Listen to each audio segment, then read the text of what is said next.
Social media starting stage లో ఉన్నప్పుడే ఆయన ట్రెండ్ ని క్రియేట్ చేశారు. లల్లు ముదిరాజు గారు ప్రస్తుతం అంతా ఉన్నారు.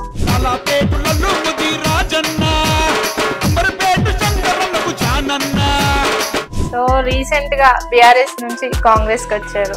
సో పార్టీ మారడానికి కారణం ఏంటి? శ్రీనివాస్ గౌడ్, బాల్క సుమన్, ఓల బాలరాజు, పైలట్ రోహిత్ రెడ్డి, వందలాది కోట్లు, వేలాది కోట్లు.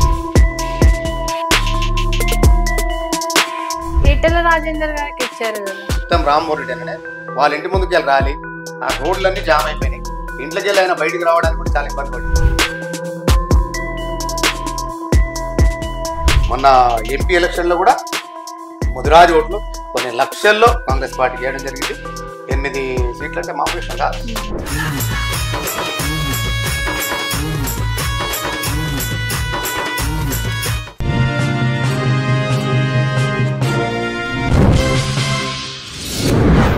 హాయ్ హలో అందరికీ నమస్కారం. నేను మీ Ravulika. Welcome to social post TV.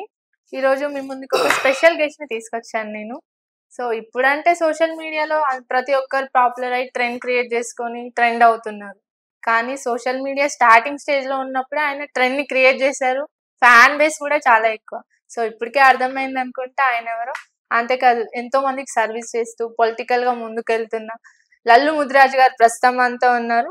ఆయనతో ఈరోజు స్పెషల్ ఇంటర్వ్యూ. హాయ్ సార్, నమస్తే. నమస్తే మేడం. ఎలా ఉన్నారు? మేము చాలా బాగున్నాము. చాలా బాగుండాలి, అందరు బాగుండాలి, అందరు నేర్చుకుంటారు. సో రీసెంట్ గా బీఆర్ఎస్ నుంచి కాంగ్రెస్ కి వచ్చారు. సో పార్టీ మారడానికి కారణం ఏంటి? పార్టీ మారడానికి కారణం ఏంటంటే మేడం, ఈ తెలంగాణ రాష్ట్రంలో ముదిరాజులు దాదాపు ఒక 60 లక్షల మంది ఓటర్స్ ఉంటారు. అందులో బీఆర్ఎస్ పార్టీలో నేను ఉంటూ వర్క్ చేస్తూ దాదాపు ఒక 8 మంది ఎమ్మెల్యేలకు పనిచేస్తుంది. పేర్లు చెప్తే ముదిరాజ్ కమ్యూనిటీ కాకుండా ఎస్సీ, ఎస్టీ, బీసీ, మైనార్టీస్ అందరినీ కూడా నేను ఏకదాటి మీద నాకు సంబంధించిన నన్ను ప్రేమించే అన్నదమ్ములు, నాకు సంబంధించిన అభిమానులు కూడా, నా ఫాలోవర్స్ అందరు కూడా ఎక్కడ పోయినా కూడా వందలాది మంది, వేలాది మందితో మీటింగ్ పెట్టి జరిగింది. బీఆర్ఎస్ పార్టీకి ప్రాణం పెట్టి పనిచేసినాం. అందులో బీఆర్ఎస్ పార్టీ ముదిరాజులకు టికెట్లు కనీసం ఒక 3-4 టికెట్లు కేటాయించాలి.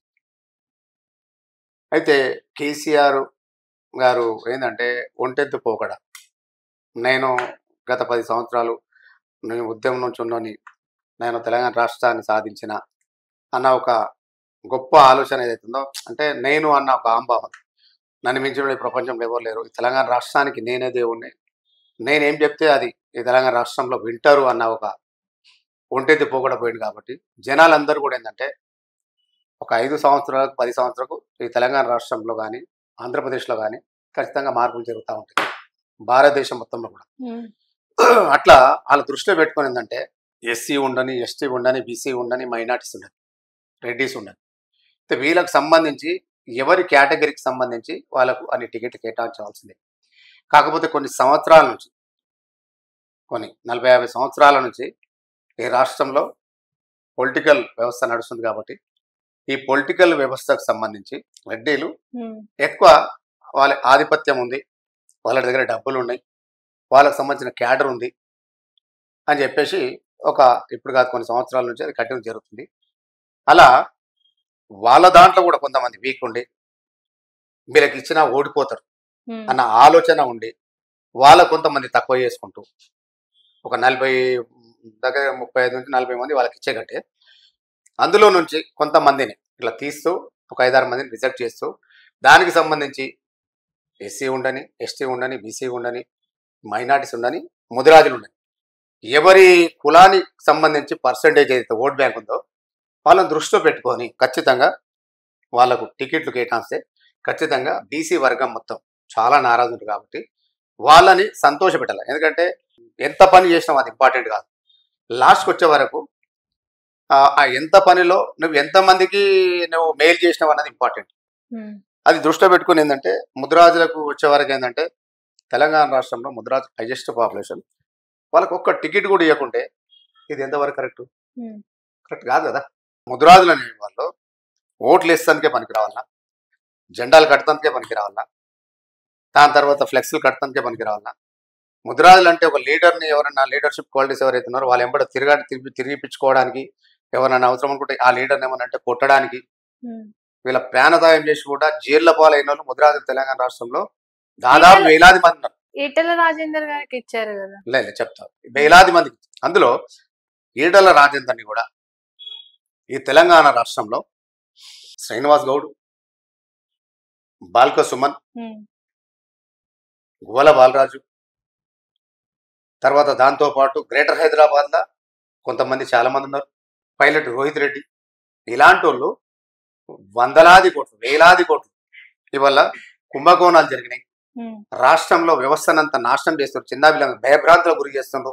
ఇవాళ కలెక్టర్ దగ్గరికి పోవాలనుకున్నా, ఏదైనా ఫైల్ మూగాలంటే కూడా ఆ లీడర్, ఆ ఎమ్మెల్యే చెప్పాలా, ఆ మినిస్టర్ చెప్పాలా, SRO, MRO, RTO, collector, with in police department కూడా ఏమి చేయాలనుకున్నా కూడా, ఎవరైనా పోవాలనుకున్నా కూడా ఆయన చెప్తే మేము చేస్తాము, లేకుంటే లేదన్న ధోరణిలో నడిచింది ఇది బీఆర్ఎస్ పార్టీ ఉన్నప్పుడు. అలాంటి వ్యక్తులని కండ్ల ముందు ఎన్నో తీర్మానం మల్లన్న ఎంతమంది గురించి చూపించలేదు. మల్లారెడ్డి భూములు కబ్జాలు ఎంతమంది గురించి చూపించాలి. వాళ్ళందరినీ కూడా యాక్షన్ తీసుకోకుండా, వాళ్ళ మీద చర్యలు తీసుకోకుండా ముదిరాజ్ కమ్యూనిటీకి సంబంధించి ఈటల రాజేందర్ అన్న ఆయన ఉద్యమం నుంచి ఉన్నాడు. ఆ రోజు కొన్ని సందర్భంలో నేను ఒక ఇంటర్వ్యూలో చెప్పారు, చూపిస్తా.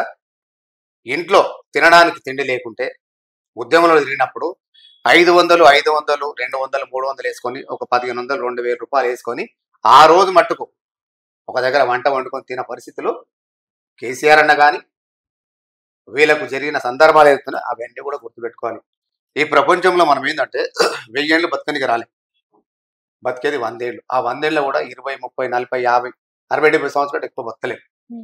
ఇంత దానికి ఎవరో డిస్టర్బ్ చేసి, ఎవరో కడుపులు కొట్టి, ఎవరి దగ్గర గుంజుకొని మనం తిని సంతోషం ఉండ కాదు. నువ్వు సంతోషం ఉండటంతో పాటు ఇంకో 10 మంది సంతోషం పెట్టేటట్లు ఉండాలి రాజకీయ నాయకులంతా తప్ప. ముదిరాజ్ కమిటీకి సంబంధించి ఆయన నెక్స్ట్ క్యాడర్ ఆయనదే కాబట్టి రేపు ఏమైనా న్యూసెన్స్ జరుగుతుంది, ఇలాంటి మెయిన్ లీడర్స్ ఉంటే రేపు మా కొడుకుని ముఖ్యమంత్రి చేసేది ఉంది, వీళ్ళందరూ అడ్డుపడతారు. కాబట్టి ఏదైనా ఒక అవకాశం వస్తే ఆ అవకాశం బట్టి వీళ్ళని బయటికి గెంటేయాలని చెప్పేసి ఆ అవకాశం గురించి చూసేసి ఏదో అసైన్ ల్యాండ్ భూములు అంటే ఆల్మోస్ట్ రిజిస్ట్రేషన్ కావద్దు కదా. గవర్నమెంట్ ల్యాండ్కి సంబంధించి రిజిస్ట్రేషన్ కావద్దు. చేసింది ఎవరు తప్పు? గవర్నమెంటే. గవర్నమెంట్లో రిజిస్ట్రేషన్ అయింది, దాని తర్వాత ఇంకోరికి అయింది, దాని తర్వాత ఇంకోరికి అయింది. ఎన్ని రిజిస్ట్రేషన్ డాక్యుమెంట్లు అయిన తర్వాత రాజేంద్ర అన్న పక్కకు ఏదైతే ల్యాండ్ ఉందో గరీబ్ వాళ్ళు వచ్చి, సార్ నా బిడ్డ పెళ్ళి ఉంది, నాకు ఇట్లా పరిస్థితి బాగాలేదు, ఏదైనా ఉంటే నాకు ల్యాండ్ ఉంది సార్, రిజిస్ట్రేషన్ డాక్యుమెంట్ ఉంది, తీసుకొని నాకు ఏమైనా డబ్బులు ఇవ్వండి సార్, నా బిడ్డ పెళ్లి చేసుకుంటా, నాకు ఇల్లు కట్టుకుంటా, పరిస్థితి బాగాలేదు అనుకుంటే సరే తీ అని చెప్పేసి ఆయన ఆ ల్యాండ్కి సంబంధించి ఏదో తీసుకోవడం జరిగింది. అది కూడా పెద్ద కాదు, ఓ 4-5 ఎకరాలు ఏదో, అది పెద్ద కొంపలు కొట్టుకుపోయింది లేదు, ఎదుటలకు అన్యాయం చేసింది కాదు, ఉంచుకున్నది కాదు. గవర్నమెంట్ భూమి స్పెషల్గా ఏ పొజిషన్ లేకుండా కూడా ఎక్కడో అడవిలు ఉన్నది మనకు ఉంచుకొని దాన్ని కబ్జా పెట్టి దాని డాక్యుమెంట్ ఆయన స్పెషల్గా తయారు చేసుకున్నది కాదు కదా. ఈటల రాజేందర్ బయటికి గెంటేయాలన్న ఉద్దేశంతోనే తప్ప స్పెషల్గా అది వేరేదేం కాదు. నువ్వు నిజంగా అట్లాంటి యాక్షన్ తీసుకోవాలనుకుంటే తెలంగాణ రాష్ట్రంలో ఎంతమంది మంత్రులు చేయాలి, ఎంతమంది మీద అరాచకాలు చేయాలి, ఎంతమంది కిడ్నాప్ చేయాలి. బీఆర్ఎస్ పార్టీలు లేరా? బీఆర్ఎస్ పార్టీలు ఎంతమందిని ఇది చేయాలి? ఒకటి మీ మీడియా ద్వారా తెలియజేస్తున్నా, బాల్క సుమన్ గారికి క్యాంపస్లో ఆయనతో పాటు గువ్వల బాలరాజు కానీ వీళ్ళందరం కానీ వాళ్ళతో పాటు నేను కూడా ఒక నిరుపేద కుటుంబంలో పుట్టినోని. క్యాంపస్కు మా లాలపేటకి ఎంత దూరం కాదు, మేము ఆడిపోతాం, వాళ్ళు మా దగ్గరికి వస్తారు. క్యాంపస్ ఉన్న స్టూడెంట్స్ వీళ్ళందరూ కూడా నాకు అన్న తమ్ముళ్ళ లెక్కనే. మేమందరం కూడా హాస్టల్లో పుట్టి పెరిగిన వాళ్ళమే, హాస్టల్లో చదువుకున్న వాళ్ళమే. హాస్టల్ పరిస్థితి మాకు తెలుసు. కాబట్టి మీరు మీ పరిస్థితులు మీకున్న ఆ మూమెంట్స్ ఏవైతే ఉన్నాయో అవన్నీ మీరు గుర్తుకు తెచ్చుకొని మీ ఎంబడి ఉన్న హాస్టల్మేట్స్ కానీ, మీ క్లాస్మేట్స్ కానీ, మీ ఇంటి పక్కల ఆజుబాజు ఉన్నోళ్ళు కానీ వాళ్ళందరినీ కూడా మీకు ఒక హోదా వచ్చింది. ఎమ్మెల్యేలు అయ్యారు, ఇంతమందికి మంత్రులు అయ్యారు. దీనికి పక్క పెడితే మీరందరూ కూడా ఏం చేయాలా? అరే మాకు తినడానికి తిండి లేదని కాదు. తెలంగాణ రాష్ట్రంలో మీరు లైఫ్ స్టైల్ అంతా మాకు తెలుసు. నేను లాలాపేటలో పుట్టి పెరిగాను కాబట్టి క్యాంపస్ మీ లైఫ్ స్టైల్ ప్రతిదీ కూడా తెలిసిన. మీకంటే 1-2 ఇయర్స్ పెద్దనే ఉంటాను నేను. మా లాలాపేటలో వచ్చేసి కొన్ని సందర్భాల్లో చైలు కట్టుకొని లేబడేసి 500-1000 రూపాయలకు నిలబడే సందర్భాలు ఉన్నాయి మా రోడ్డు షాపుల దగ్గర, మా దోస్తు షాపుల దగ్గర. అలాంటి పరిస్థితులు గుర్తు ఎప్పుడు పెట్టుకోవాలి. ఇలా మనం ఏంటంటే నిన్న ఏదో మనకు అవకాశం వచ్చింది, మన గురించి ఎవరికి ఏం తెలియదు, మనం ఈ ప్రపంచం మొత్తం మనమే తీసుకుమార్గం అనేది లేదు. పాత రోజులు గుర్తుపెట్టుకున్నాడే ఎప్పుడు కూడా మార్కెట్ నిలబడగలుగుతాడు. ఏదో ఒక టైం వచ్చిందని చెప్పేసి వీడెంత, రేవంత్ రెడ్డి ఎంత, వాడెంత, వాన్ బతుకెంత, మీ బతుకులు కూడా మాకు తెలుసు. నా బతికేందో నాకు తెలుసు కాబట్టే ఇవల్ల ఒక వైట్ పేపర్ లెక్క మేము బతుకున్నాం. ఉన్న దాంట్లో హ్యాపీగా ఉన్నాం, కష్టం చేసుకుంటున్నాం, పబ్లిక్లో ఉన్నాం. వీలైతే మేము ఒక 10 మందికి అన్నం పెడుతున్నాం. నా నుంచి కాకుండా దండం పెట్టేసి మీకు అమ్ముకుంటున్నాం. అది బీఆర్ఎస్ పార్టీలో ఈటల రాజేందర్కు ఎంత ఇంపార్టెంట్ ఇచ్చారో అంతే ఇంపార్టెంట్ తక్కువ చేసి పార్టీలకు బయటకు పంపించడం జరిగింది. దాంతోపాటు బీఆర్ఎస్ పార్టీలో ఆయన పక్క జరిగిన తర్వాత ముద్రాజులకు వేరే మంది లేరా? ముద్రాజు చాలా మంది చదువుకున్నారు, డాక్టర్లు ఉన్నారు, ఇంజనీర్లు ఉన్నారు, సైంటిస్టులు ఉన్నారు, మేధావులు ఉన్నారు, బిజినెస్ మ్యాన్ ఉన్నారు. ఇందులో కూడా లేరా? అప్పటి ఇంజనీర్స్ కాదు కదా. ఇందులో కనీసం ఒక 3 టికెట్లు ఇస్తే బీఆర్ఎస్ పార్టీలో, బీఆర్ఎస్ పార్టీ వాళ్ళు ఖచ్చితంగా తెలంగాణ రాష్ట్రంలో 60 లక్షల మంది ముద్రాజులు ఉంటే ఇందులో 5,000 నుంచి 10-12,000 ఓట్ బ్యాంక్ మధ్యలో ఒక దాదాపు 15 నుంచి 22-23 మంది ఎమ్మెల్యేలు. అంటే ఇందులో 60 to 70-75% బీఆర్ఎస్ పడే ఓట్లు అన్ని ముద్రాజులు. కాంగ్రెస్ పార్టీ ఇంపార్టెంట్ ఇచ్చింది, కాంగ్రెస్ పార్టీ ముద్రాజులకు పెద్దపీట వేసేసి టికెట్లు ఇచ్చింది కాబట్టి ముద్రాజులందరూ కూడా ఏకమై కాంగ్రెస్ పార్టీకి ఓట్లు వేయడం జరిగింది. అదే కాంగ్రెస్ పార్టీకి ఓట్లు వేస్తే ఇలా కాంగ్రెస్ పార్టీ రూలింగ్ నడుస్తుంది. అందులో రేవంత్ రెడ్డి అన్న నాయకత్వంలో ఖచ్చితంగా మనం అందరం పనిచేయాలన్న ఉద్దేశంతోనూ ముద్రాజులందరూ కూడా రేవంత్ రెడ్డి నాయకత్వం బలపరుస్తూ కాంగ్రెస్ పార్టీకి ఓట్లు వేసింది కాబట్టి ఇలా కాంగ్రెస్ పార్టీ రూలింగ్ ఉంది. ఖచ్చితంగా అధిష్టానం తెలుసు, రేవంత్ రెడ్డి అన్నకు తెలుసు, అక్కడ ఉన్న మంత్రులకు తెలుసు, ఎమ్మెల్యేలకు తెలుసు. ఎస్, ఆ ఒక్క విషయంలో ముద్రాజుల టికెట్లు ఖచ్చితంగా ఏమైనా కేటాయిస్తే ఏదైనా ఉండే అవకాశాలు ఉండినాం. కానీ బీసీ నాయకత్వం మొత్తం కూడా చాలా నారాజులు కాబట్టి ఆ రోజు ఓడిపోవడానికి కారణం ఖచ్చితంగా ఈ తెలంగాణ రాష్ట్రంలో కాంగ్రెస్ పార్టీ నిలబడడానికి ముఖ్య పాత్ర ఇలా ముద్రాజులు అని చెప్పి నేను ఖచ్చితంగా చెప్తున్నాను. ఎందుకంటే నేను ముద్రాజుల టికెట్ ఇవ్వలేదు కాబట్టి కాంగ్రెస్ పార్టీ టికెట్లు ఇచ్చింది.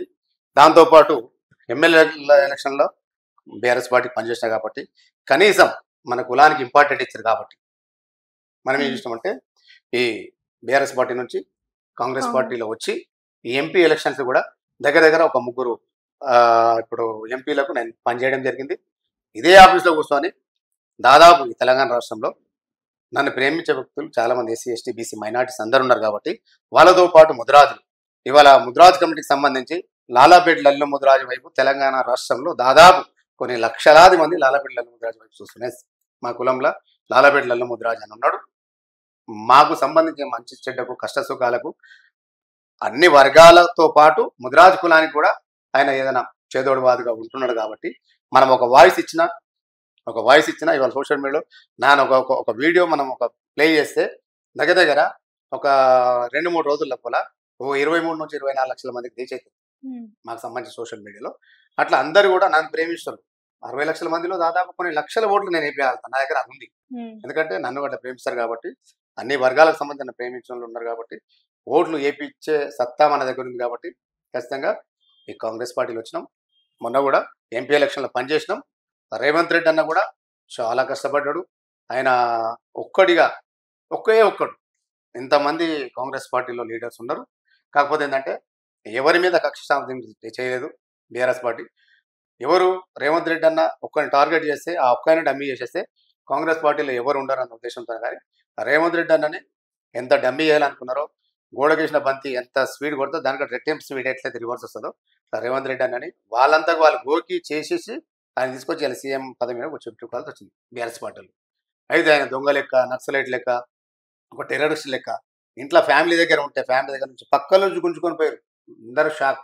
బీఆర్ఎస్ పార్టీలోని లీడర్ కూడా ఇదేంది పోయి ఇది ఏమంటారు అది అరాచక పాలన, ఇది ఒకటి నవాబుల పరిపాలన లెక్క, రజాకార్ పరిపాలన లెక్క, ఏంది పోయి ఇంత అన్యాయం ఎవరు కూడా చేయలేదు అని చెప్పేసి చాలా మంది కూడా అందులో బీఆర్ఎస్ పార్టీలు ఉన్న వాళ్ళు కూడా కాంగ్రెస్ పార్టీ ఓట్లు వేసారు. ఎందుకంటే వీళ్ళ అహంకారం ఎక్కువైంది. ఎవరు కలవలేదమ్మా. మాలాంటి పెద్ద పెద్ద హేమాహేం నేను పక్కన టైం తీసుకున్నారా, మీకు ఇచ్చినారా? కేసీఆర్ గారిని కలవడానికి వెళ్ళినారా? నేను కేసీఆర్ ని కలవడం జరిగింది, కేటీఆర్ కలవడం జరిగింది. టైం ఇచ్చినట్టే చెప్పండి. టైం ఇచ్చినంటే తెలంగాణ రాష్ట్రంలో ఎమ్మెల్యేలు ఉండని, ఎంపీలు ఉండని, మినిస్టర్స్ ఉండని వీళ్ళెంబడి ఎవరైతే గన్మ్యాన్స్ ఉంటారో, వీళ్ళెంబడి ఎవరైతే బాడీ గార్డ్స్ ఉంటారో, మా అదృష్టానికి ఏంటంటే మమ్మల్ని అందరు గుర్తుపడతారు కాబట్టి మేము పోయినా కలుస్తారు, చేసి మమ్మల్ని పంపించేస్తారు.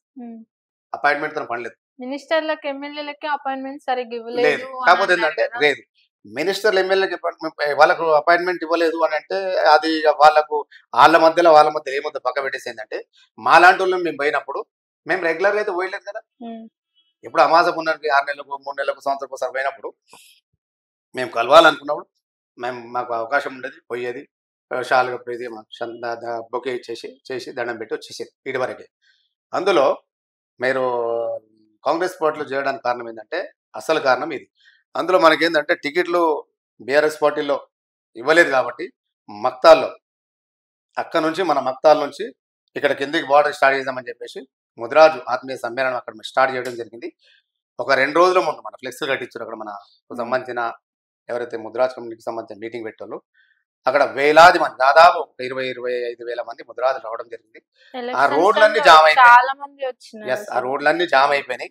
అక్కడున్న చిత్తం రామ్మోహన్ రెడ్డి అనే వాళ్ళ ఇంటి ముందుకెళ్ళి రాలి ఆ రోడ్లన్నీ జామ్ అయిపోయినాయి. ఇంట్లోకెళ్ళి ఆయన బయటికి రావడానికి కూడా చాలా ఇబ్బంది పడింది. ఏం పబ్లిక్ ఇది, ఏం ర్యాలీ ఇది. ముదిరాజులు ఎవరైనా వస్తే 500 నుంచి 1000 మంది రోడ్ మీద రావాలంటే చాలా కష్టము. ఈ వేలాది మంది 6-7 కిలోమీటర్ జామ్ అయిపోయింది. ఏంది పరిస్థితి అంటే లాలాపేటలో అల్లు ముదిరాజు అన్న వస్తున్నాడు. ఆయన ఫ్లెక్సీలు ఆయన కట్టిస్తే ఆ 5-6 మండలాల నుంచి ఇంతమంది అన్నం చూడడానికి రావడం జరిగిందని చెప్పేసి ఆ రోజు అక్కడ మీటింగ్ ఏర్పాటు చేసేసి అక్కడ నుంచి మనం వాయిస్ ఇచ్చిన తర్వాత ఈ తెలంగాణ రాష్ట్రం మొత్తం ప్రతి గ్రామం, ప్రతి మండలం, ప్రతి డిస్టిక్, ప్రతి కాన్స్టెన్సీ, ప్రతి ఏరియా నుంచి ఏంటంటే వేలాది మంది రోడ్ల మీదకి వచ్చేసి స్వచ్ఛందంగా ప్రభుత్వానికి ఏం నష్టం చేయకుండా, డిస్టర్బ్ చేయకుండా, సార్ మేము ఇంతమంది కులస్తులం, ఇన్ని లక్షల మంది ఉన్నాం, మాకు ఏదైనా న్యాయం చేయండి, మాకు 3 టికెట్ ఇవ్వండి అని చెప్పేసి వేడుకుంటే మీ నుంచి ఏమైతే అది చేసుకొని నేను ఒక టికెట్ ఇవ్వన్న ఉద్దేశంతో ఉండడం కాబట్టి ఆ తర్వాత ముదిరాజులందరూ కూడా వీళ్ళ చైతన్యం ప్రతి ఇంట్లో ఒకరు కూడా కనీసం 10th క్లాస్ చదివిన వాళ్ళు ఈ రోజు ప్రతి ఒక్కరింట్లో ముదిరాజులో కూడా గవర్నమెంట్ స్కూల్ చదివిన 10వ తరగతి చదువుకుని ఉన్నాడు. మన దగ్గర ఫోన్లు ఉన్నాయి, పెద్ద ఫోన్లు ఉన్నాయి, ఏం జరుగుతుంది ఈ ప్రపంచం, సొసైటీ ఏం జరుగుతుంది వాళ్ళకు నాలెడ్జ్ ఉంది కాబట్టి వాడు ఒక్కొక్కడు 10 మందిని 10, 100, 1000 లక్షల మందిని ఇట్లా మోటివేట్ చేసి ఖచ్చితంగా బీఆర్ఎస్ పార్టీ ఓట్లు వేయొద్దు, కాంగ్రెస్ పార్టీ ఓట్లు వేయాలా, మనకు టికెట్లు ఇచ్చారు వీళ్ళ కాబట్టి అని చెప్పేసి కాంగ్రెస్ పార్టీ ఓట్లు వేసారు. ఇలా కాంగ్రెస్ పార్టీ రోలింగ్లో ఉంది. ఖచ్చితంగా మొన్న ఎంపీ ఎలక్షన్లో కూడా ముదిరాజు ఓట్లు కొన్ని లక్షల్లో కాంగ్రెస్ పార్టీకి వేయడం జరిగింది. 8 సీట్లు అంటే మామూలు విషయం కాదు. ఇవాళ నరేంద్ర మోడీ చరిష్మా ఏదైతే ఉందో ఆ చరిష్మా ముందు వేరే రాష్ట్రాల్లో కూడా బాగా చాలా డిస్టర్బ్ అయింది. నరేంద్ర మోడీ చరిష్మా కూడా రేవంత్ రెడ్డి అన్న చరిష్మా ముందు ఏం పనికిరాలేదు ఈ తెలంగాణ రాష్ట్రం. అది కూడా గుర్తుపెట్టుకోవాలా. రేవంత్ రెడ్డి అన్న ఈ తెలంగాణ రాష్ట్రంలో మునుగోడు ఎలక్షన్లో కానీ హుజరాబాద్ ఎలక్షన్లో డిపాజిట్ రాలేదు కాంగ్రెస్ పార్టీకి. అయితే కాంగ్రెస్ పార్టీ డిపాజిట్ రాకుంటే ఈ రోజు ఏం జరిగింది, డిపాజిట్ రాలేదు, దానికి దీనికి వ్యత్యాసం అంటే 1-2 years, 1.5 years, 2 years డిఫరెంట్లో ఇవాళ తెలంగాణ రాష్ట్రంలో మొత్తం ఆగమం చేసేసి అందరినీ కూడా ఒప్పించి ఈ తెలంగాణ రాష్ట్రంలో రూలింగ్ పార్టీ రావడం అంటే మామూలు విషయం కాదు. రేవంత్ రెడ్డి నన్ను భుజాల మీద ఈ కాంగ్రెస్ పార్టీని వేసుకొని ప్రతి ఊరు, ప్రతి పల్లె, ప్రతి గడప తిరుగుకుంటూ ఒక్కరోజు కూడా నిద్రపోకుండా ఇదంతా జిద్దు కేసీఆర్ ఫ్యామిలీ, కేసీఆర్ ప్రభుత్వాన్ని పడగొట్టాలన్న ఒక జిద్దు, ఆ జిద్దుతోనే ఇలా వచ్చిండు.